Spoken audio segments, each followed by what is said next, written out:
ഒരു ഇലക്ട്രീഷ്യൻ എന്ന് പറയുമ്പോഴത്തേക്ക് നല്ലൊരു പെയിൻ്റർ ആയിരിക്കും, നല്ലൊരു മേശനായിരിക്കും, നല്ലൊരു കാർപ്പൻ്റർ ആയിരിക്കും.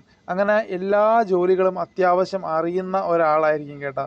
സാധാരണഗതിയിൽ ആളുകൾ വിചാരിക്കുന്ന ഇലക്ട്രീഷ്യൻ എന്ന് പറയുമ്പോഴത്തേക്ക് മറ്റ് ജോലികളൊന്നും അറിയില്ല, വെറും കറണ്ടുമായിട്ട് ബന്ധപ്പെട്ട ജോലികൾ മാത്രം ചെയ്യുന്നവരെന്നാണ് കേട്ടോ.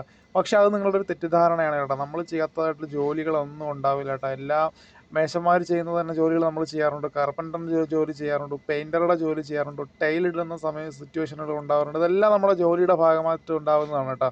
നിങ്ങളിപ്പോൾ ഈ കണ്ടുകൊണ്ടിരിക്കുന്ന ഈ ഒരു ലൈറ്റ് ഉണ്ടല്ലോ, ഞാൻ ഒരു 3 മാസങ്ങൾക്ക് മുന്നേ ലൈറ്റ് ഫുൾ പെയിൻറ്റ് ചെയ്തതാണ് കേട്ടോ. ആ പെയിൻറ്റ് ചെയ്തിട്ട് ഒരു ഉപയോഗമില്ലാതായി ഇപ്പോൾ കിടന്നിട്ട് വീണ്ടും ഒന്നും കൂടെ ചെയ്യുന്നതാണ് കേട്ടോ. ഇവിടെ മുഴുവൻ ഈ ഗാർഡൻ ഉള്ളത് കൊണ്ട് എപ്പോഴും ഇങ്ങനെ വെള്ളം, ഒരു ദിവസം 2 നേരം വെള്ളം സ്പ്രേ ചെയ്യും കേട്ടോ. ഉപ്പ് വെള്ളം ആയതുകൊണ്ട് ഇത് എളുപ്പം തന്നെ നശിച്ചു പോകും.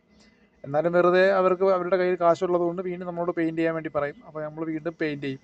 ഇനി ഇതിപ്പോൾ ഇത്ര ദിവസം പോകുന്നുള്ള കാര്യം അറിയില്ല കേട്ടോ. എന്നാലും നമുക്ക് ജോലി കിട്ടും. അതാണ് എൻ്റെ ഒരു ഇതെന്ന് പറയുന്നത്.